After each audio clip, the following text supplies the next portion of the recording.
여러분 안녕하십니까? 서울과 청주에서 개최하려다 방역을 이유로 반려된 전국 단위 포커 대회가 이번 주말 원주에서 열렸습니다. 원주시는 500명 이하 행사는 무조건 금지할 수 없다며 허용했는데 시민들은 곱지 않은 시선을 보내고 있습니다. 황구선 기자입니다. 리조트 대강당에 놓인 테이블마다 카드게임 장비가 놓여 있습니다. 대회 이틀 차, 오후 행사를 위한 준비가 마무리돼 갑니다. 200명, 200명 정도 오고 한 명씩 떨어져 나가서 전국에서 360여 명의 포커들이 모여 5억 원의 상금을 놓고 겨루는 포커 대회가 원주의 한 리조트에서 열렸습니다. 이틀 일정의 마지막은 저녁까지 40여 명이 남아 결승전을 치르는 겁니다. 전국적으로 수백 명이 모이는 포커 대회 소식에 리조트 투숙객들은 불안함과 거북함에 눈살을 찌푸립니다. 5인 이상 모임 금지에 대해서 찬성한 사람이라 그것은 정부 시책에 어긋난 일이라고 생각합니다.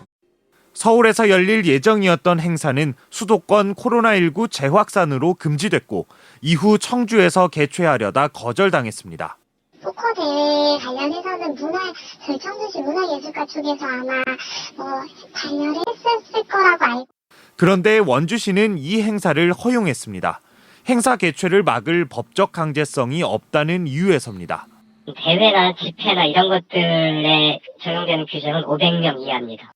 원주시는 500명 이하 행사는 무조건 금지할 수 없다는 행정안전부 지침을 내세우고 있지만 지자체별로 각각 다르게 적용되는 방역수칙이 무슨 소용이냐는 지적이 일고 있습니다. MBC 뉴스 황구선입니다. 지난 연말 출시된 강원도형 배달 애플리케이션 일단 시켜가 속초와 정선에서 운영되고 있습니다. 수수료가 없어 업주들이 반기고 있지만 주문량이 크게 늘지 않아 고민입니다. 배현환 기자가 보도합니다. 속초에서 분식과 커피 음료를 판매하는 한 매장입니다. 기존 배달 앱을 통해 주문이 들어오고 배달 라이더도 분주히 매장을 찾습니다. 유명 배달 앱과 강원도형 배달 앱 일단 식혀에 함께 가입되어 있는 곳인데 일단 식혀를 통한 주문은 거의 없는 형편입니다. 일단 수수료 부분에서 많이 절약이 된다는 게 가장 크게 다가오는 점이고요. 일단 아쉬운 거는 이용자가 너무나 적다는 거죠. 그게 홍보의 문제도 있겠지만, 그래서 아직까지는 크게 체감할 수 없다는 부분이 되게 아쉬워요. 일단 식혀는 기존 배달 앱과 달리 주문 수수료가 없고 마케팅 비용을 내지 않아도 돼 업주들의 기대를 모았습니다. 속초와 정선 지역에서 현재 서비스되고 있는데 출시 2달여 만에 545곳이 가입했고 349곳의 업체에서 실제 주문이 가능합니다. 가입자 수도 14,000여 명으로 속초와 정선 인구의 10%를 훌쩍 뛰어넘었습니다. 일단 식혀가 업주들의 호응을 얻고 있지만 주문량은 크게 늘어나지 못하고 있는 실정입니다. 일단 식혀는 지난해 12월 20일부터 주문을 받기 시작해 지난 24일까지 누적 주문 건수는 5,341건으로 하루 평균 90건에도 미치지 못하고 있습니다. 주문 가능 업체 3곳 가운데 2곳은 일단 식혀를 통한 주문이 하루에 한 건도 없는 셈입니다. 속초시와 정선군, 강원도는 일단 식혀 이용객을 늘리기 위해 할인 쿠폰 이벤트를 진행하고 홍보 활동도 강화한다는 계획입니다. 가입자를 확대하기 위해 전화, 문자, 메시지 등 각종 홍보 매체를 활용하여 홍보하고 있고 12월 초부터 저희 시에서 안내센터를 운영하여 일단 식혀 등록과 사용법 등을 한편 배달앱 일단 식혀는 오는 5월 강릉과 태백 삼척에서도 이용이 가능해지고 연말까지 모두 15개 시군으로 서비스가 확대될 전망입니다. MBC 뉴스 배현환입니다. 요즘 거리를 돌아보면 임대라고 써붙인 상가들이 많습니다. 일반 주택가는 물론이고 중심 상권에도 빈 상가가 늘었는데 실제로 강원도의 중대형 상가 공실률이 최근 3년 새 최고치를 보이고 있다고 합니다. 김상훈 기자가 현장을 돌아봤습니다.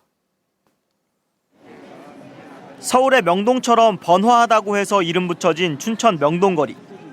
여전히 춘천의 대표 상권이지만 명성과 달리 빈 상가가 최근 부쩍 늘었습니다. 대부분 노래방이나 미용실, 화장품 가게처럼 일반 자영업자들이 운영하던 상점입니다. 공실이 생기면 바로 채워지던 전과 달리 최근엔 수개월이 지나도 텅 빈 상태 그대로입니다.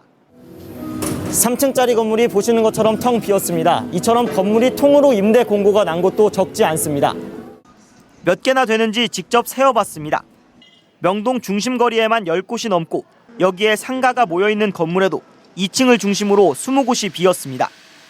심지어 닭갈비 골목에도 50년 넘은 식당을 포함해 2곳이 문을 닫았습니다. 명동거리 인근 공실만 50여 개에 달했습니다. 와서 장사를 할 이유가 없다고 생각이 드는 것 같아요. 온라인 쪽으로 하려는 사람들 온라인 쪽으로 많이 하고. 명동거리와 함께 중심 상권인 춘천 지하상가. 전체 점포 가운데 34%, 120개가 공실입니다. 장사가 안 돼 사용료와 관리비라도 아끼기 위해 휴업한 곳까지 더하면 절반가량이 장사를 접었습니다. 문을 아예 닫은 상가에 대해서는 또 나라에서 정부에서 이렇게 지원해 주는 게 있잖아요. 그래서 아예 지금 내가 문을 열고 장사하는 것보다 차라리 나라에서 문을 닫고 지원금을 받는 게 차라리 낫다. 코로나19 확산과 온라인 판매 증대가 주요 원인으로 뽑힙니다. 일반 주택가와 소규모 상권에서는 타격이 더 심각합니다. 최근 3년간 강원도의 중대형 상가 공실률입니다. 지난 2018년 1분기 10%에 머물렀던 공실률은 점차 늘어 지난해 4분기 14%를 넘어섰습니다. 부동산 업계에서도 신축 아파트 인근 상가를 제외하고는 사실상 수요가 없다고 말합니다. 폐업이 늘어나면서 상대적으로 공실률이 많이 늘어나고 새로 창업을 하시려고 하셨던 분들은 줄어들고 그렇다 보니까는 계속 공실이 늘어나는 거죠.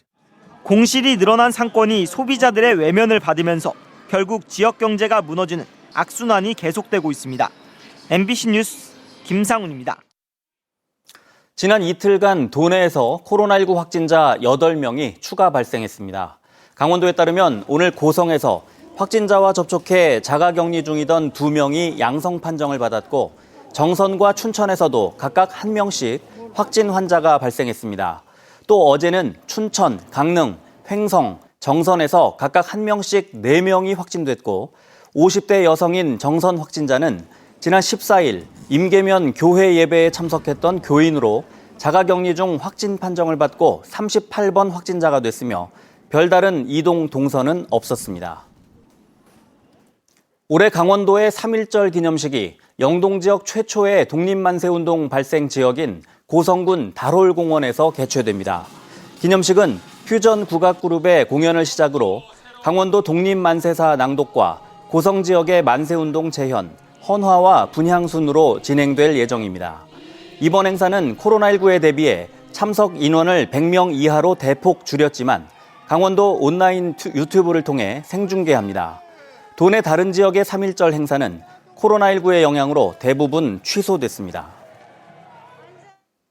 도내에서 아프리카 돼지열병에 걸린 멧돼지 12마리가 추가로 확인됐습니다. 강원도는 지난 25일 도내 최남단인 영월 주천면과 양양 현북면, 화천 산해면 등 10개 지자체에서 발견된 멧돼지 폐사체 12마리에서 아프리카 돼지열병 양성 판정이 나왔다고 밝혔습니다. 폐사체는 모두 방역 울타리 안에서 발견됐고 주변 10km 방역대에 있는 19농가에 이동이 제한됐습니다. 이로써 도내 아프리카 돼지열병에 감염된 멧돼지 폐사체는 모두 637마리로 늘었습니다. 강릉시가 아프리카 돼지열병에 감염된 멧돼지를 추적하기 위해 열화상 드론을 투입합니다. 강릉시는 지난 13일 주문진 향오리에서 발견된 어린 멧돼지 한 마리가 아프리카 돼지열병 양성 판정을 받음에 따라 포획된 장소에 반경 1.5km의 드론을 투입해 멧돼지를 찾고 있습니다.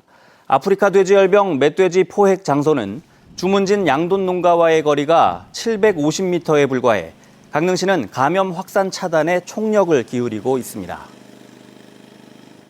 각급 학교 개학을 맞아 3월부터 학생 이동을 위해 원주 지역 시내버스가 증편됩니다. 뉴스를 마칩니다. 고맙습니다.